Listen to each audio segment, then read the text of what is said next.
Loh kok dia nggak ngantar Pak Guru sampai ke pesawat, nggak, dia itu sedih Pak Guru, tapi dia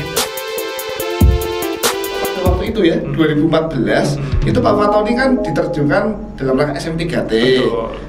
Mengajarnya anak SD, SMP atau SMA? Iya, jadi kalau di sana kebetulan ada 2 sekolah, yakni adalah SD Impres Bakonaib dan SMP Satwata Bakonaib ya. Nah, jadi kami disambut oleh dua bapak kepala sekolah untuk yang SD dan SMP. Otomatis kami nanti mengajar SMP, SD dan SMP. Untuk di SD kami membuat plot untuk paginya, karena kan kami 5 ya Pak, padahal kelasnya ada 6 ya. Nah, otomatis saya sendiri mengampu untuk kelas 3 dan 4. Jadi satu kelas itu muridnya tidak lebih dari 15 Pak. Satu kelas? Iya. Dan karena satunya kelas 4 itu tidak lebih dari 10 Pak. Jadi kelasnya itu saya bikin rangkap. Satu menghadap ke sana, satu menghadap ke sana. Pak tadi ngajarnya gimana itu? Ya udah, saya di sini nanti saya ngajarin dulu, ngasih bagaimana mengerjakan, terus saya geser ke sini dan lain sebagainya gitu. Itu nanti saya kerjakan mulai dari pukul 7 karena kami membiasakan masuknya jam sekolah di Indonesia ya. Pukul 7 WIT ya Pak, WIT waktu Indonesia Timur. Ini masih jam 5 Pak, masih subuh. Iya, jam 5 berarti. Nah, dan mereka tidak tahu jam Pak. Nah, mereka itu taunya sinar matahari. Ya, jadi sebelum Pak Guru kita sudah masuk belum? Ini belum jam, lihat ini jam. Makanya dari kelas berapa ya? Kelas 2 itu diajarkan cara membaca jam. Dan sebenarnya di kantor ada jam. Coba kamu lihat jam di kantor jam berapa? Nah, kayak gitu. Kemudian jam 7 start kita pembelajaran di dalam kelas sampai nanti sekitar jam 9. Karena kan kami juga harus ngajar di SMP. Nah, kemudian saya jam 9 nanti ngajar di SMP sampai jam 1. Gitu. Belum nanti kami juga ada program tambahan belajar di sore hari 2 kali dalam seminggu kami mengajarkan untuk khusus matematika untuk yang SMP. Itu kayak open house gitu ya Pak ya? Ada, itu tetap di sekolah Pak. Di sekolah. Jadi kami berikan tambahan hanya untuk matematika karena standar untuk penjumlahan, pengurangan, perkalian dan pembagian itu kan basic sekali ya Pak. Jadi biar nanti kalau mereka transaksi di dunia luar tidak dibohongi. Nah, jadi kami mengajarkan bagaimana mengalihkan angka, misalkan 3 digit kali berapa, nah biar dia ketika transaksi itu dia bisa. Nah, itulah tujuan kita. Jadi life skill-nya itu dapat di situ. Kemudian untuk siswanya sendiri ketika tahu Pak Fatoni dan kawan-kawan mengajar di sana, kemudian berinteraksi, kenal dekat, mereka juga antusias ya Pak? Iya, sore-sore datang ke rumah kita. Kalau pas awal itu kenalan dan lain sebagainya, mereka juga baik membawakan kita sayur, membawakan kita ubi, tales dan lain sebagainya, sangat baik sekali. Jadi ketika kita memiliki hati yang ikhlas, mengabdi, insya Allah itu orang akan memberikan imbal balik yang baik kepada kita, walaupun kita tidak merasa untuk mendapatkan imbalan. Karena mereka juga menghargai usaha kita. Orang tua mereka tahu, Pak Guru tidak apa-apa, ini untuk Bapak supaya kerasan di sini, betah di sini. Oh, terima kasih Mama dan sebagainya. Yang mengantar kadang langsung muridnya, kadang orang tuanya. Betul sekali gitu. Karena kan kita juga tahu Pak, kan kita dibekali skill untuk pengobatan sederhana dan kita membawa satu kotak obat gitu yang standar isi paracetamol, antakin, kemudian obat luka, pertolongan pertama dan lain sebagainya. Nah, ketika ada orang masyarakat di sana yang membutuhkan bantuan kita, kita siap untuk datang. Walaupun kami bukan tenaga medis, kami sangat hormat sekali untuk bapak-bapak dokter, perawat dan lain sebagainya. Walaupun kami bukan tenaga medis, tapi kami hanya memberikan obat yang sederhana untuk mengurangi setidaknya rasa sakit atau apa. Oke, ini juga cukup menarik untuk diulas juga Pak Fatoni mengenai tadi ada ubi, sayur dan hasil bumi asli Okika Pegunungan Bintang. Nah, itu apa yang Pak Fatoni dan kawan-kawan konsumsi sarapan, makan siang dan makan malam? Apakah Pak Fatoni juga makan sagu dan lain sebagainya? Iya. Karena kan kami tinggalnya di gunung ya, jadi tidak ada sagu di sana Bapak Ibu. Tanaman palem tidak akan tumbuh di gunung ya. Nah, jadi kalau di sana kami hanya makan nasi, makan singkong, makan jagung, sama makan ubi. Untuk nasi kami tidak bisa makan 3 kali sehari ya nak, Bapak Ibu dan para pendengar yang ada di sini. Kenapa? Karena mahal satu, dan karena itu drop-dropannya sangat terbatas. Walhasil kami makan nasi itu 2 kali sehari. Pagi itu harus makan ubi, wajib ya. Kalau enggak nanti Anda kelaparan di sana. Nah, jadi ubinya itu sudah kami masak malam hari Pak. Jadi kami masak itu 1 kali sehari pada waktu sore sesudah pulang sekolah. Pulang sekolah kan jam 1. Nah, nanti kalau misalkan ada les, teman saya 1 atau 2 itu ngeles, saya 3 orang ini masak. Nah, jadi gantian. Tapi kalau nggak ada les, berlima ini masak. Nah, masaknya itu dari ba'da asar sampai nanti ba'da maghrib. Dari ba'da asar sampai ba'da maghrib. Mohon maaf, ini kita pakainya kayu bakar ya, bukan gas ya.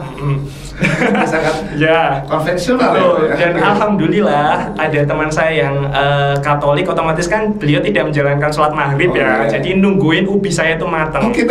Iya, pertama itu masak nasi dulu, masak sayur, baru terakhir ubi, karena kita hanya punya 1 dandang. Nah itu dia. Nah Pak Damar, terima kasih Anda selama setahun nungguin ubi kita gitu. Nah jadi ubi itu nanti setelah dimasak kita nggak makan Pak, untuk besok sarapannya. Oke, jadi ubinya disimpan gitu? Yes, otomatis kita makan nasi untuk malam ini dan untuk siangnya Pak. Survival. Ya, betul sekali. Itu. Nah, itu pun kita nggak ngambil sendiri Pak, diambilkan oleh Tri Suparti. Kenapa? Nanti kita cowok-cowok makannya banyak Pak. Manajemen makan itu juga. Ini dia Pak, ketahan malangan setahun Pak. Nah, sayurnya dimakan apa Pak? Daun labu siam, kalau di sini orang bilang Jepang itu ya. Jepang, ya. Kemudian ada daun singkong, kemudian ada daun ubi, terus satunya itu kalau di sini tanaman hias Pak. Saya tuh lupa namanya. Di sini tanaman hias Pak. Di sana saya makan, iya. Oke. Terus Bapak ada makan kubis gitu enggak? Jawabannya adalah pernah. Kalimatnya katanya pernah Pak. Karena tidak semua orang nanam, karena itu kan pakai bibit ya Pak. Nah, jadi yang biasa nanam itu orang-orang yang petinggi, misal kepala sekolah. Kan mereka sering keluar, jadi beli biji terus ditanam di kebunnya. Jadi kalau masyarakat biasa cuma makannya lingkaran circle itu aja. Monoton. Ya nggak monoton banget, cuma ya 4 macam itu. Daun labu siam, daun singkong, daun ubi, sama yang daun tanaman hias itu. Oh, jadi penduduk Okika itu makanan pokoknya itu ubi ya Pak? Iya, ubi. Bukan sagu ya? Bukan. Oh. Dan nasi itu mewah ya? Mewah, dan biasanya anak murid saya itu hanya makan ketika ulang tahun Pak. Ya Allah, jadi ketika ulang tahun kadang orang tua ya, Bapak punya bawang kah? Loh kenapa? Iya, anak saya mau ulang tahun, saya sudah beli babi sudah. Oh iya, terus kita kasih bawang, terus kadang kita sumbang beras gitu. Jadi selain mengajar juga menyatu dengan masyarakat di sana. Iya Pak, Bapak kan guru sejarah, tahu bakar batu kan? Kami sudah mengalami berkali-kali, tapi kami dipisahkan Pak, karena kan tahu kalau kami kan kebanyakan Muslim ya. Jadi biar tidak campur dengan babi dan sebagainya, kami dibikinkan kolam sendiri, terus nanti bakar batunya sendiri. Berarti itu babi diganti ayam? Iya, dikasih ayam. Bahkan kita dikasih ayamnya masih bernyawa Pak. Silahkan disembelih. Jadi toleransi mereka tinggi. Jadi ya kalau misalkan berbicara ada apa kekerasan dan lain sebagainya ya minoritas mungkin. Tapi ketika kita berada di sana, kita sebagai guru, sebagai pendidik menyatu dengan masyarakat, sosial kita dan lain sebagainya harus bisa gitu. Dan juga Pak Fatoni dengan kawan juga di sana dalam arti ya dilindungi, diopeni kan gitu ya Pak ya. Dipisahkan dari misal kalau ada penduduk yang berkonflik kan dipisahkan kan seperti itu ya Pak Fatoni ya. Oke. Kemudian Pak Fatoni untuk siswanya sendiri itu Pak Fatoni, mereka pada waktu itu 2012 itu tahu nggak misal basic tentang Indonesia, misal ibu kota Indonesia mana, itu mana, tahu nggak? Kebanyakan belum tahu ya, tapi beberapa anak sudah tahu. Indonesia ini luas. Pak Guru dari Jawa kan, jadi di sana kebetulan ada peta Indonesia Pak. Jadi kita mengenalkan, dan setiap hari Senin kita upacara Pak. Upacara bendera ya. Jadi upacara benderanya, karena itu lapangannya cuma satu ya, SD dan SMP di dalam satu lapangan. Kemudian ada pengibar bendera standar protokoler, benar-benar ya seperti kita upacara, ada tiang benderanya dan lain sebagainya. Nah, dari sana kan juga ada pembelajaran apa namanya, misalkan di SD terutama diajarkan oh ini Pulau Jawa, pulau ini dan lain sebagainya, ibu kota negara di sini, kamu ada di sini, Papua tuh ini tuh luas dan lain sebagainya. Kan kita juga bawa laptop kan Pak, jadi kita menampilkan video walaupun sebenarnya sayangnya nggak ada LCD monitor, LCD proyektor. Berarti ini laptop terus anak-anak iya gitu. Biar mereka juga tahu oh kayak gini tuh dan lain sebagainya. Cakrawala mereka jadi luas. Kebetulan kami berlima ini semua bawa laptop sendiri-sendiri. Oke, berarti laptop ini kan elektronik ya Pak Fatoni ya, membutuhkan charger dan lain sebagainya, memanfaatkan tenaga surya. Tapi kalau malam juga nyala. Listrik nyala kan? Oke. HP juga nyala kan? Nyala. Sinyal hilang? Nggak ada. Bukan hilang Pak, nggak ada. Oh, nggak ada. Jadi SIM card itu sebelum, kan memang sudah diberitahu oleh Bapak Kepala Sekolah, besok kalian itu nggak butuh SIM card. Kenapa nggak ada sinyal? Jadi toh Pak, SIM card saya itu saya taruh di rumah. Saya suruh untuk orang di rumah ngisi pulsa sebulan sekali biar nggak mati kan nomornya. Jadi nomor saya sekarang ini udah zaman bahala itu ibaratnya. Jadi ketika saya kesana saya nggak bawa SIM card. Jadi ketika saya baru turun ke Jayapura saya beli SIM card baru untuk menghubungi orang. Dan itu pun saya di Jayapura itu 1 minggu sebelum mendapatkan tiket pulang ke Jawa. Ya, seperti itu. Kemudian lagi ya Pak Fatoni, ini diulas terus nggak apa-apa ya Pak Fatoni ya? Pak. Setajam golok ya Pak. Oke, setajam golok ya. Oke, apa namanya di sana? Ketika ada enggak Pak Fatoni, maaf, pengalaman yang bisa dikatakan itu menegangkan dan tidak terlupakan Pak Fatoni ketika setahun ada di Okika di sana? Jadi karena itu kan di sana adat itu tetap masih ada ya. Jadi pada suatu saat pas saya pembelajaran benar-benar pagi hari saya sudah masuk kelas, sudah ngajar, dan itu di shift SD, dan sekolah SD saya dengan balai desanya itu deket banget cuma sini, dan berapa puluh meter ke situ kan dari kaca saya kan kelihatan. Jadi di situ ada persidangan seperti adat gitu. Jadi ada dari kampung sebelah itu ada ya orang yang meninggal. Kemudian dicurigai mungkin meninggalnya tidak wajar. Kemudian ya ada seperti tersangka atau apa yang dari desa saya Okika. Kemudian dilakukan persidangan di balai desa itu. Kemudian ya apa namanya, mungkin ya terjadi konflik dan bagaimana laki-laki senjata, nah itu kemudian ibu-ibu pada lari ke hutan, pada lari ke rumah dan lain sebagainya. Nah anak saya dan saya ada di kelas Pak, terjebak di iya. Kalau Bapak lihat kalau apa namanya di TV-TV itu kalau ada festival di Lembah Baliem kan ada iya betul. Nah itu adalah tanda siaga atau apa kan ya. Nah anak saya otomatis tahu, maksudnya siswa saya, Pak Guru kita mau pulang. Langsung Pak, yang terjadi adalah saya kunci tuh pintu dan saya tutup jendela. Tidak ada yang keluar dari ruang ini, semua di bawah meja.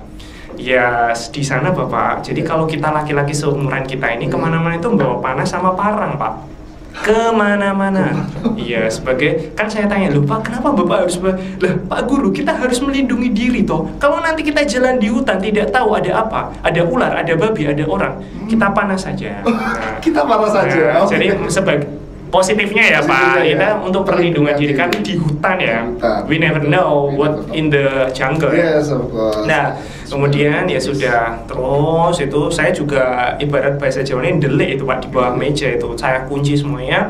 Siswa saya yang laki-laki itu udah ada yang keluar dari jendela lah. Dia kalau keluar dari jendela jatuh. Soalnya kan kelas saya di tinggi toh Pak. Dan di bawahnya itu jauh. Enggak curang, maksudnya kayak datarannya itu nggak lama gitu, jadi kayak berlevel-level gitu loh Pak. Nah, walhasil ya sudah, setelah itu ada yang ngetuk Pak, tuk, Pak Guru sudah aman gitu, pulang saja semuanya. Oh ya, nah Pak Guru nanti sore jangan ada yang keluar ya.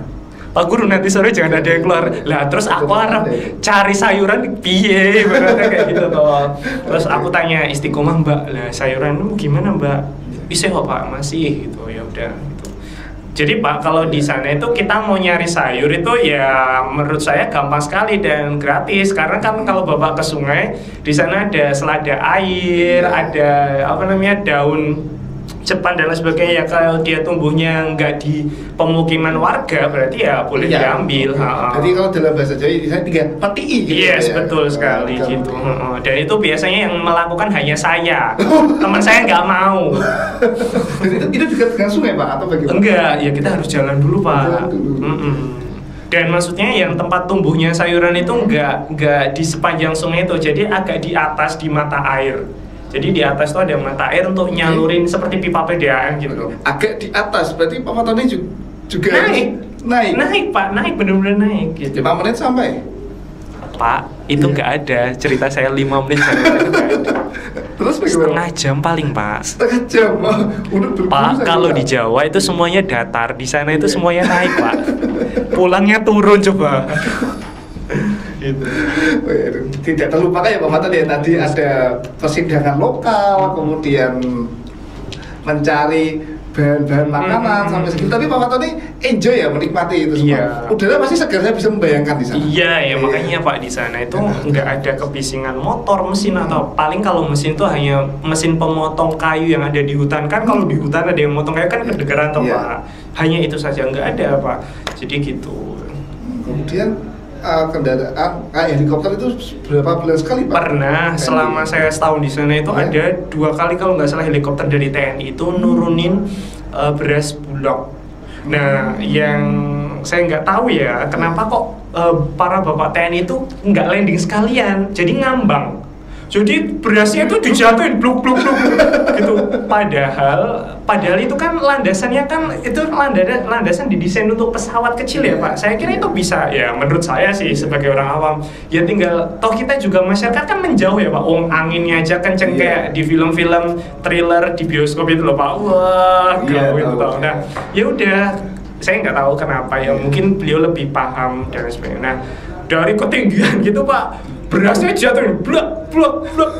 Nah baru ngomong apa juga nggak kedengeran, kan anginnya terlalu kencang. Terus sudah pergi. Nah kami juga bantuin ngangkat beras gitu. Nah terus sebenarnya kami tidak berpikir untuk dikasih karena kami tahu itu adalah jatah untuk warga, ibaratnya kayak misal mungkin beras raskin gitu. Nah karena bapak kepala desa tahu kita bantuin, dikasih juga. separuh sak kan. Kami bilang, Pak kita sudah dapat juga, tidak apa-apa Pak Guru.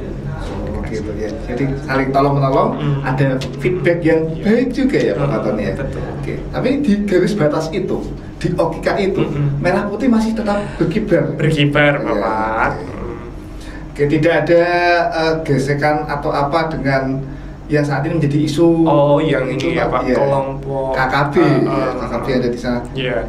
Jadi Bapak kalau di sana yang setahu saya itu pernah ada 1 kali itu sekolah kami itu nggak masuk, nggak pelajaran gitu. Nah warga masyarakatnya itu merayakan apa gitu ya. Cuma saya kurang paham karena dari Bapak kepala sekolahnya bilang, Bapak hari ini kita tidak pelajaran dulu, padahal kita udah rapi, kita pakai baju rapi, bersepatu dan lain sebagainya. Jadi di garis bawah ini kita mengajar sesuai dengan prosedur ya, tidak belum gitu ya.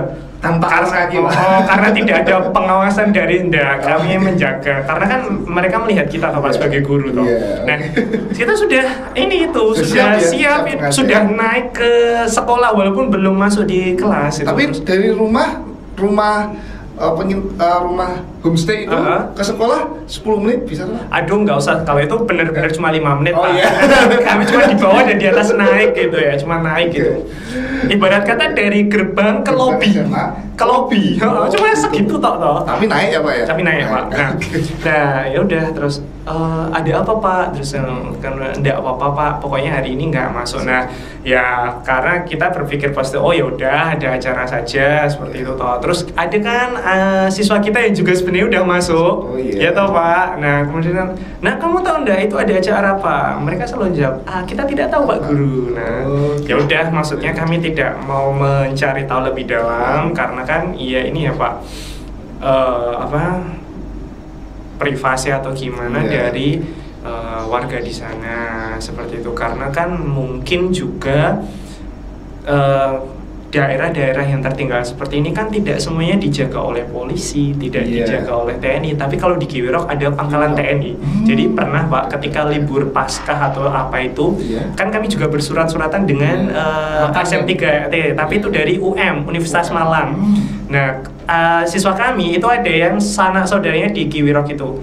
Jadi one day kita beberapa minggu sebelumnya kita bisa nggak main aja ke sini, di sini beras banyak banget, susah sisa-sisa nanti. Jadi Okika ke Kiwirok jalan kaki? Iya betul sekali. Kira-kira berapa jam? 1,5 jam? Iya 6 jam. 6 jam? Saya tidak berbohong. 6 jam jalan kaki menyusuri hutan, sungai? Iya. Dan itu meniti balok apa namanya? Pohon yang sengaja ditebang untuk dijatuhin gini buat bisa ngelewatin sungai. Dan itu sungainya habis banjir. Seriously. Nah, kalau Bu Suparti sama Istiqomah dia nggak bisa berdiri, takut. Dia itu mending duduk gosrat-gosrat. Iya, dia takut jatuh.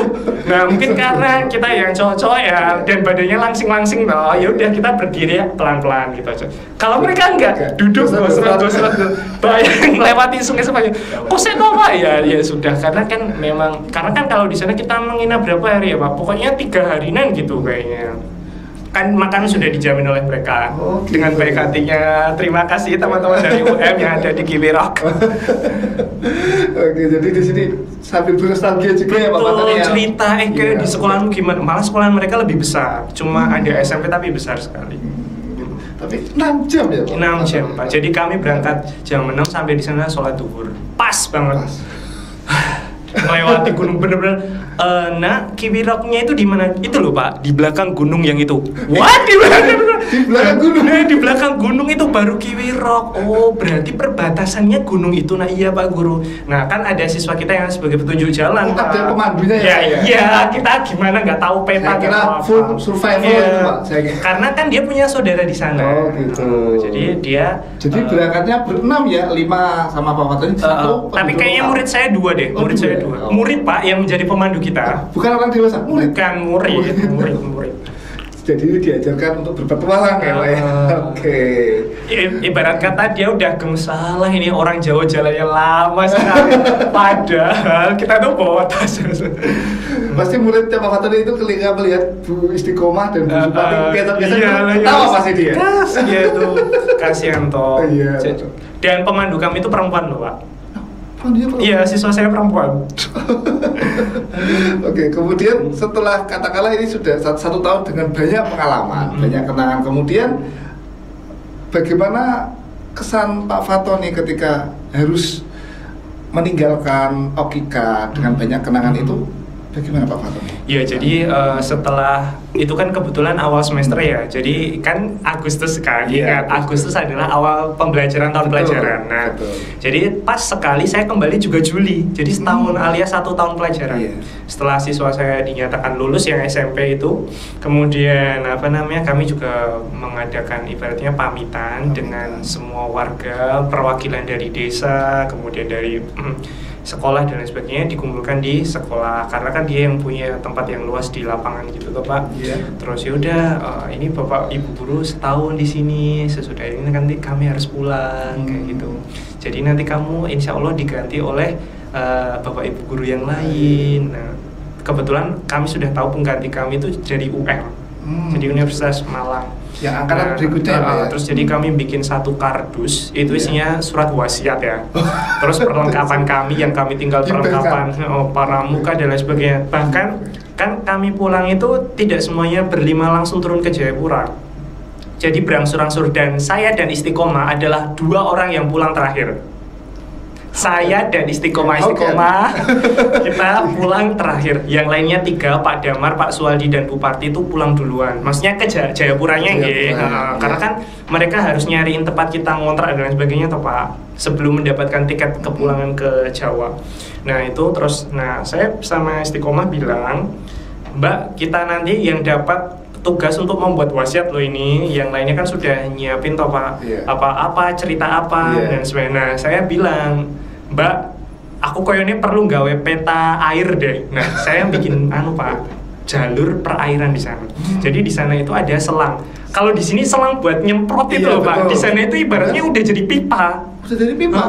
Jadi ya cuma ada kayak gitu. Ya kan dan logikanya ya Pak dari Jayapura ke sini masa bawa pipa, bawanya selang gitu. Nah, kita kasih tahu ini adalah tempat di mana Anda bisa mendapatkan memutus selang. Kan selang nggak mungkin utuh atau Pak berkilo-kilo, mesti kan berapa meter atau berapa ratus dipotong. Nah, ini adalah tempat sambungan selang. Jadi kalau Anda mau mengambil air, posisinya itu di sini, dan lain sebagainya.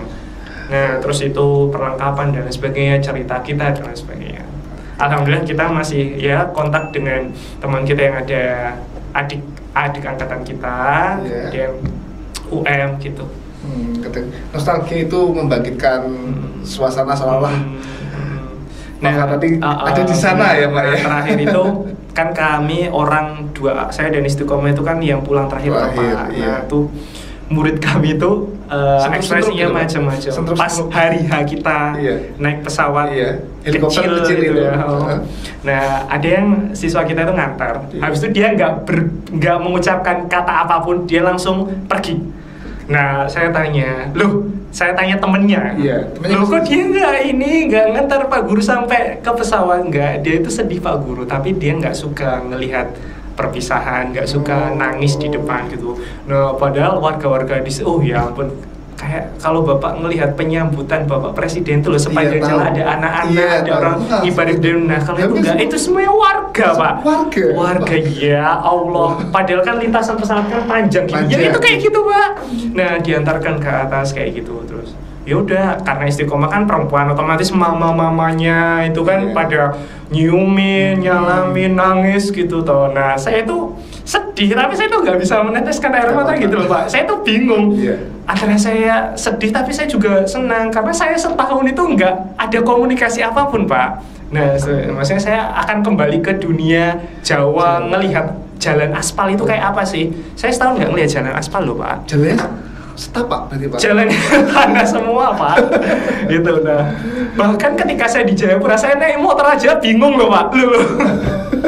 Astagfirullahaladzim. Nah, ya itu terus ya udah kita naik pesawat, ya udah Istiqomah nangis jadi-jadinya sampai dia di bandara nggak selesai ya.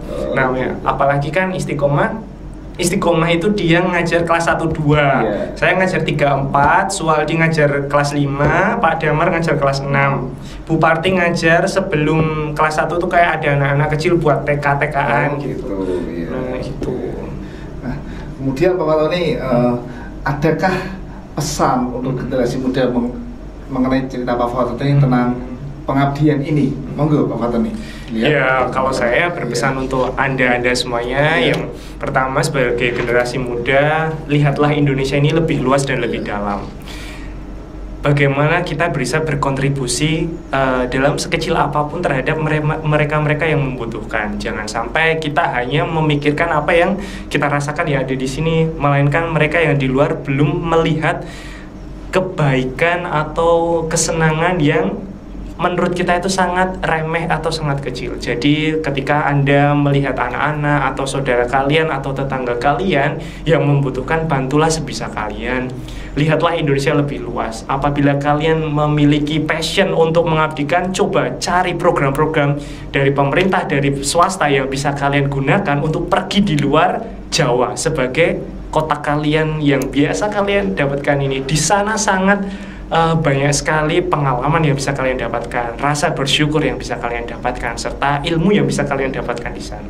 Saya itu Pak. Oke, ya sangat bermakna dan membekas ya Pak Fatoni ya. Oke, jadi begitu untuk penyimak podcast Semasada yang setia ya, kisah dari Jantung Irian, Pegunungan Bintang di distrik Okika oleh Pak Fatoni ya. Jadi banyak sekali hal-hal yang benar-benar unik dan seperti itulah keadaan saudara-saudara kita yang ada di Indonesia bagian timur ya.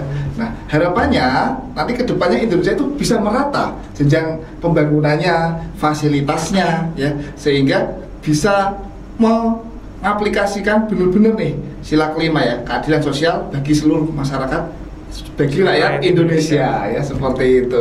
Oke, terima kasih untuk edisi kali ini ya, seperti itu Pak Fatoni ya. Masih Pak Bayaki, semoga bisa kita saling memberikan inspirasi untuk generasi yang lebih muda dari kita. Iya, betul sekali. Kalau nanti diundang lagi untuk event yang berbeda di podcast gak apa-apa ya Pak Fatoni ya? Oh, sangat senang sekali ya. Oke, begitu dulu untuk podcast edisi kali ini. Terima kasih, sampai jumpa pada edisi selanjutnya. Saya sebagai host undur diri dulu. Wabillahi taufiq wal hidayah. Wassalamualaikum warahmatullahi wabarakatuh. Waalaikumsalam warahmatullahi wabarakatuh.